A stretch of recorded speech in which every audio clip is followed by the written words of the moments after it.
Look রচিত মঙ্গল সমাচার থেকে পাঠ 18 অধ্যায় 9 থেকে 14 পদ। অন্তরে যে বিনম্র, ঈশ্বর তো তারই প্রার্থনা পূর্ণ করেন। কয়েকজন লোকের মনে এই দৃঢ় ধারণা ছিল যে তারা ধার্মিক, অন্য সকলকে তারা অবজ্ঞার চোখে দেখত। তাদেরই লক্ষ্য করে যিশু তখন এই উপমা কাহিনীটি বললেন। একবার দুজন লোক মন্দিরে প্রার্থনা করতে গেল। এদের একজন ছিলেন ফরিসি আর একজন ছিলেন কর গ্রাহক।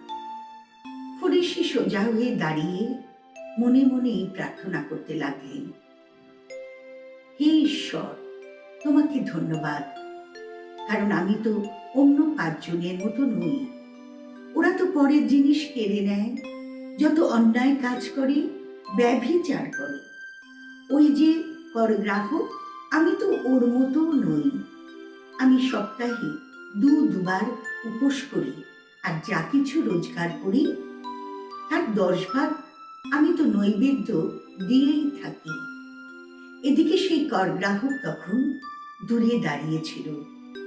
স্বর্গের দিকে চোখ তুলতেও সে ভরসা পাচ্ছিল না, বরং বুক চাপড়াতে চাপড়াতে সে শুধু বলছিল, হে ঈশ্বর, এই পাপীকে তুমি দয়া করো। যিশু বললেন, আমি তোমাদের সত্যি বলছি, এই লোকটি ঈশ্বরের ক্ষমা পেয়ে বাড়ি ফিরে গেল, প্রথম লোকটি নয়। কারণ যে নিজেকে ছোট করে তাকে করা হবে বড়। প্রভুর বাণী।